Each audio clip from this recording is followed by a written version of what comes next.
जी नाज़रीन, मैं अपनी टीम और स्टाफ के बिहाफ़ पे इस प्लेटफ़ॉर्म पे आपको खुशामदीद कहता हूँ। नाज़रीन, जो अमेरिका है, यूनाइटेड स्टेट ऑफ़ अमेरिका है, जो अप्रॉक्सिमेटली नहीं बल्कि 50 स्टेट्स की एक कांग्रीगेशन है, एक फ़ेडरेशन है। ये अमेरिका पूरी दुनिया को कई एतबार से रूल करता है और उसको बालादस्ती हासिल है। बालादस्ती किस सेंस में? सियासत के एतबार से, फ़ौजी क़ुव्वत के एतबार से, साइंस और टेक्नोलॉजी में अमेरिका को पूरी दुनिया में एक बालादस्ती हासिल है और पूरी दुनिया को अपनी मर्ज़ी से चलाने की कोशिश करता है और कई एतबार से उसमें सक्सेसफुल भी होता है। और अमेरिकन लोगों में, अब अमेरिका में जो लोग रहते हैं और इनकी जो कांग्रेस के लोग हैं, चाहे सेनेट के लोग हों, तो चाहे इनके हाउस ऑफ कॉमन हो या हाउस ऑफ रिप्रेजेंटेटिव हो, उनमें एक तकब्बर का पहलू आपको नज़र आता है। ये जब दूसरे लोगों को, दूसरे कंट्रीज़ को जब कम्युनिकेट भी करते हैं तो वो कोई डिसेंट लैंग्वेज इस्तेमाल नहीं करते। जिस तरह पाकिस्तान के अंदर साइफ़र का एक इशू चला है, अगर उसकी डिटेल अगरचे अवेलेबल है, लेकिन फ्यूचर में अवेलेबल हो भी जाएगी, फर्दर इसके जो इन्फॉर्मेशन या डिटेल है वो आवाम को मिल जाएगी, तो वो भी कोई डिसेंट लैंग्वेज नहीं है। जो मैं बात करना चाह रहा हूँ वो ये है कि इन लोगों में, इन मुक़्तदर हलकों में एक तकब्बर का पहलू मौजूद है। दूसरा जो व्हाइट नेशन है, जो गोरे लोग हैं, उनमें अपनी स्किन के कलर के बिहाफ पे भी एक तकब्बर का पहलू हमें नज़र आता है, जिसको हम वाइट सुप्रीमेसी का नाम देते हैं। तीसरी बात यह है कि ये अपनी ताकत का ताकत बहरहाल अंधी होती है। अगर वो किसी फ़िक्र, किसी नज़रिए, किसी अकीदे के ताबे ना हो, तो फिर यही ताकत आपके लिए एक वबाल बन जाती है, एक अज़ाब की शक्ल बन जाती है। अगरचे ताकत एक नेमत है, अगर वो खैर के लिए इस्तेमाल हो, लेकिन यही ताकत अगर अंधी हो जाए, तो फिर हिरोशिमा और नागासाकी जैसे वाक़यात होते हैं, फिर अफ़गानिस्तान में क़त्ल-ओ-गारत जैसे वाक़यात होते हैं, इसी तरह वियतनाम में हुआ। बल्कि बड़ा दिल दुखी होता है जब हम फ़लस्तीन की सूरत-ए-हाल देखते हैं, जब जो हालात हमने इराक़ में देखे, जो हालात हम लीबिया में देखे, मतलब ये ताकत की अंधे इस्तेमाल की ऐसी नुमायाँ मिसालें हैं। और अमरीकी, मैं समझता हूँ कि गुंडागर्दी की ऐसी मिसालें हैं जिसमें अखलाक की, अकायद की, फ़िक्र की धज्जियाँ उड़ जाती हैं। बहरहाल हम इस मौज़ू पे बात नहीं करते, हम अमेरिका के तकब्बर के हवाले से और उनकी ताकत के हवाले से आज हम बात नहीं करना चाह रहे। हमारा जो प्लेटफ़ॉर्म है ये भी बल्कि मखसूस है नेविगेशन के एतबार से, एक्सप्लोरर के एतबार से, दुनिया की सियाहत में, टूरिज़्म में इंफॉर्मेशन आपके सामने हम पुट अप करते हैं, लेके आते हैं।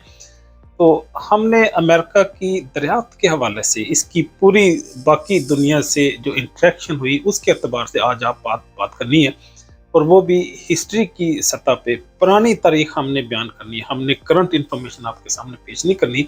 वो अगले जब हम इस प्रोजेक्ट को प्रोसीड करेंगे, इसमें फर्दर एडवांसमेंट करेंगे, तो कई सारी इन्फॉर्मेशन हम आपके सामने पेश कर देंगे। लेकिन आज हम जो आपके सामने बात करेंगे वो सिर्फ अमेरिका की डिस्कवरी के एतबार से बात करें। जब डिस्कवरी की बात करेंगे तो टेक्निकली ये भी मैं समझता हूँ कि शायद एक नामुनासिब लफ्ज़ है। डिस्कवरी तो होता है कि जब आप नई चीज़ आप दरियाफ्त करते हैं, लेकिन अमेरिका, मैं नहीं समझता कि दरियाफ्त हुआ। जहाँ पे तो सदियों से लोग आबाद थे, साइबेरिया से मूव होके, अलास्का से होते हुए, कनाडा से ट्रैवल करते हुए यहाँ पे आ चुके थे। वो ग्रीनलैंड से भी आ चुके थे, वो स्पेन से और ये अफ्रीका से भी लोग यहाँ पे आके आबाद हो चुके थे। लेकिन सिर्फ यूरोपियन पॉपुलेशन ने, यूरोपियन नेशंस ने उनके साथ इंटरेक्शन की। उसी इंटरेक्शन को उन्होंने अपनी बहुत बड़ी फतह का नाम दे दिया, अपनी एक न्यू डिस्कवरी का नाम दे दिया। और ये आज भी डिस्क्रिमिनेशन मौजूद है। जिस तरह जो मुस्लिम साइंटिस्ट हैं, उनकी जितनी भी अचीवमेंट है, पब्लिकेशन है, उनको अमूमन जो हिस्टोरियन हैं, जो आर्कियोलॉजिस्ट हैं, जो एंथ्रोपोलॉजिस्ट हैं, वो कोट नहीं करते, उनका रेफरेंस अमूमन नहीं देते, उनकी बुक्स को भी वो कंसिडर नहीं करते। उसको बाईपास करते हुए सीधा ग्रीक एज में चले जाते हैं, रोमन एम्पायर में चले जाते हैं। उस दौर की जो बुक्स हैं उनको तो कवर करते हैं, लेकिन इस्लाम की जो 700 कबल में से 700 ईस्वी से लेके आगे 1400, 1500, बल्कि 1600 आफ्टर क्राइस्ट ईस्वी तक, ये जो तकरीबन 800 साल या 900 साल का अरसा है, जिसमें साइंस और टेक्नोलॉजी ने ग्रो किया, नई नई इन्वेंशन हमारे पास आई, इंसानियत को इल्म का एक वसी खजाना मिला, उसको अमूमन जो मॉडर्न और करंट साइंस है वो बाईपास कर जाती है, क्योंकि वो मुसलमानों को इस्लाम को क्रेडिट नहीं देना चाहते। लेकिन बहरहाल हम इस पे भी बात नहीं करते। आज हमने क्योंकि बात करनी है कि अमेरिका किस तरह से डिस्कवर हुआ।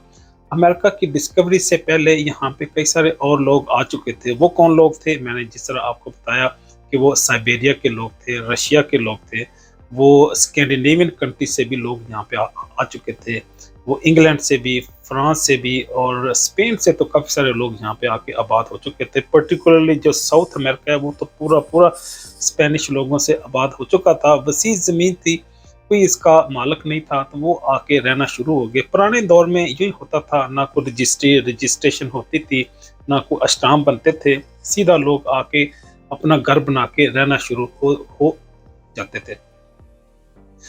तो पहला जो पर्सन जो इंग्लिश हिस्ट्री में हमने क्योंकि अनबाइस्ड इंफॉर्मेशन आपके सामने पुट अप करनी है, जो इंफॉर्मेशन हमें लिटरेचर्स में मिली।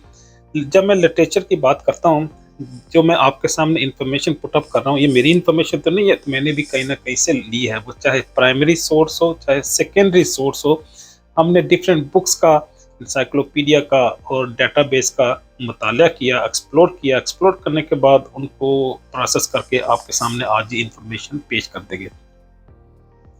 बल्कि उसका थोड़ा सा अगर आपको बता दूं, हमने 2 मेजर इंसाइक्लोपीडिया कंसल्ट किए, एक इंसाइक्लोपीडिया ऑफ बर्नेटिका और दूसरा इंसाइक्लोपीडिया ऑफ अमेरिकाना। इसके साथ हमने Wikipedia, Google Scholar, Scopus, web of science, ये हमने डेटाबेस भी कंसल्ट की आज के व्लॉग को बनाने के लिए। मेरी टीम ने इसमें काफ़ी मेहनत की और मुझे काफ़ी हेल्प की इंफॉर्मेशन कंपाइल करने में, उसको प्रोसेस करने में। जो पहला शख्स था, जो हिस्टोरियन बताते हैं, पर्टिकुलरली जो यूरोपियन रिसर्चर्स हमें बताते हैं और हमें फोर्स करते हैं कि हम उस पर बिलीव करें, वो लीफ एरिक्सन साहब हैं। लीफ एरिक्सन स्कैंडिनेवियन कंट्री से मूव हुए और वहाँ से नॉर्वे से पर्टिकुलरली आए। 55 ईयर्स इनकी एज थी, मतलब 55 ईयर्स में ये दुनिया से रुखसत हो गए। तो ये ग्रीनलैंड में आए, लेकिन ग्रीनलैंड में अनलकीली एक तूफान की जद में आ गए और वहाँ से फिर ब्लॉक करते हुए ये न्यू फिनलैंड में आ गए, जिसको आज हम न्यू फिनलैंड कहते हैं। इस आइलैंड में वो आके लैंड किए और इन्होंने देखा यहाँ पे तो अंगूर हैं और बड़े बड़े दरख्त हैं जिनको कंस्ट्रक्शन पर्पस के लिए यूज़ कर सकते हैं। तो अंगूरों को देखते हुए उन्हें, क्योंकि अंगूर की शराब याद आ गई, तो उन्होंने वाइन का लफ्ज़ को यूज़ किया कि वाइन लैंड, मतलब शराब की ज़मीन। तो उस निस्बत से इसका नाम ही न्यू फिनलैंड बन गया कि ऐसी नई जगह के जहाँ पे सफिशिएंट शराब बनाई जा सकती है। तो फर्स्ट पर्सन जो यहाँ पे आए अप्रोक्सीमेटली 1000 ईयर आफ्टर क्राइस्ट, हज़रत ईसा अलैहिस्सलाम से 1000 साल बाद ये इस न्यू फिनलैंड में लैंड किए। वो लीफ एरिक्सन थे, नॉर्वेजियन थे, एक्सप्लोरर थे, नेविगेटर थे, मतलब वो समंदर में कश्ती रानी और बाज़बानी करते थे। पर्टिकुलरली पुराने दौर में तो लोग दूसरे जज़ायर में या दूसरे इलाकों में जब जाते थे तो वहाँ पे अगर और भी चीज़ें लेके आते थे, एडिबल चीज़ें, फ्रूट्स वगैरह, लेकिन उसके साथ साथ वो जानवर भी लेके आते थे और वहाँ पे लकड़ी भी लेके आते थे। तो उन्हें सफिशेंटली वहाँ पे लकड़ी नज़र आई जिसको अपने कंस्ट्रक्शन पर्पस के लिए यूज़ करते थे। तो यूँ ही उनका एक प्रोफेशन था, वाइकिंग करते थे या एक्सप्लोरिंग करते थे, नेविगेशन करते थे। लीफ एरिक्सन न्यू फिनलैंड इन्होंने डिस्कवर किया 1000 ईयर आफ्टर क्राइस्ट। फिर उसके बाद 1492 का दौर है जहाँ पे क्रिस्टोफर कोलंबस इस अमेरिका के अंदर लैंड करते हैं। ये कैरेबियन ओशन से होते हुए क्योंकि ये स्पेनिश थे और ये जो इनकी एग्जैक्ट डेट बताई जाती है अक्टूबर 12, 1949 کو یہ कैरेबियन ओशन में लैंड किए, और इनका जो लैंडिंग पॉइंट था जहाँ पे ये लैंड किए ये बहामास बताया जाता है। बहामास आइलैंड, वहाँ पे एक मिक्सचर कम्प्लेक्स ऑफ आइलैंड्स हैं, जज़ायर हैं जहाँ पे ये लैंड किए, और उसके बाद ग्रेजुअली पनामा में और फ्लोरिडा में, जॉर्जिया, इन इलाकों को इन्होंने डिस्कवर किया। और इनका जो अगर चाहे क्रिस्टोफर कोलंबस पे क्रिटिक्स भी हुए, क्योंकि कहा जाता है कि क्योंकि ये नई डिजीज लेके आ गए थे इस अमेरिका के अंदर, जिससे एक ह्यूज पॉपुलेशन उसकी विक्टिम हुई। दूसरा बताया जाता है कि इस क्रिस्टोफर कोलंबस के बाद जो स्लेवरी है वो अपने अरूज पे चली गई। यूरोपियन नेशन के पास क्योंकि ताकत थी, ताकत फिजिकल ताकत की बात नहीं कर रहा, उनके पास अस्करी ताकत की थी, वेपन थे। आज भी अगर अमेरिका से उसकी फौजी ताकत को अलग कर दिया जाए तो अखलाकी और अतकाद के अतबार से, फ़िक्र के अतबार से उनके पास कोई ऐसा जवाज़ नहीं है कि वो दुनिया को रूल कर सके। ऐसी ही सूरत हाल उस दौर में थी 1400 ईयर आफ्टर क्राइस्ट या 1000 ईयर आफ्टर क्राइस्ट। आज से 800 साल पहले या 1200 साल पहले भी सूरत हाल ऐसी ही थी। यूरोपियन नेशन के पास क्योंकि फौजी ताकत थी, उनके पास असला था, उनके पास बारूद था, तो उसकी बुनियाद पे वो कभी अफ्रीका को फतह कर लेते थे, कभी इंडिया में चले जाते थे, कभी ऑस्ट्रेलिया तक चले गए, चाइना को उन्होंने फतह किया। तो मुख्तलिफ लोगों को वो फतह करते थे और उनको मगलूब करते थे, उनकी क्योंकि कोई फिक्र नहीं होती थी, तो इसलिए जहाँ पे भी गए अक्सर जगहों से वो लौट के वापस आ गए। तो ये मानना बड़ा मुश्किल है कि एक कौम या एक मज़हब या एक अकीदा एक जगह पे गया हो और वो वापस आ गया हो। लेकिन इसके पैरेलल आप दूसरी इसकी शक्ल देखें कि क्रिश्चियनिटी जहाँ पे गई और इस्लाम जहाँ पे भी गया वो फिर लौट के वापस नहीं आया, वो उन लोगों की ज़िंदगी का हिस्सा बन गया। क्रिश्चियनिटी को हम देखते हैं, वो चाहे स्कैंडिनेवियन कंट्रीज हों, चाहे अलास्का हो, चाहे रशिया हो, चाइना हो, अफ्रीकन्स हों, ये इन कंट्रीज से अगरचे अंग्रेज़ तो वापस आ गया लेकिन उनका रिलीजन वापस नहीं आया। इसी तरह यूँ ही सूरत हाल इस्लाम की है। इस्लाम भी जहाँ पे भी गया वो फिर लौट के वापस नहीं आया, क्योंकि इस्लाम अखुवत और रवादारी का दर्स देता है, वो लोगों के साथ रिश्तेदारी और उन्हें अपनाने का दर्स देता है। तो इसलिए ये इस्लाम जहाँ पे भी गया वो लौट के फिर वापस नहीं आया। जो वेस्टर्न नेशन हैं उनका, क्योंकि मैं चीज़ों को इंटरमिक्स नहीं करना चाह रहा, उन्होंने अपनी ज़िंदगियों से क्रिश्चियनिटी को निकाल दिया है। अब देखेंगे जो चर्च और स्टेट्स को अलग अलग कर दिया। अगरचे ईसा अलैहिस्सलाम ने क्योंकि कोई हुकूमत नहीं बनाई, उनके पास इक़्तिदार नहीं था, तो उनके पास कोई ऐसा प्रोटोकॉल, ऐसा प्रोसीजर नहीं है कि वो किसी रियासत को चला सके। लेकिन इस्लाम में बहरहाल ये चीज़ें मौजूद हैं, क्योंकि हमारे नबी अलैहिस्सलाम ने शादियाँ भी की और उन्होंने हुकूमत भी की। लेकिन ये दो चीज़ें जो क्रिश्चियन कम्युनिटी में, क्रिश्चियनिटी में क्योंकि मौजूद नहीं है, तो इसलिए उनकी तहजीब, उनकी फ़िक्र, उनके मज़हब में ये खला मौजूद हैं।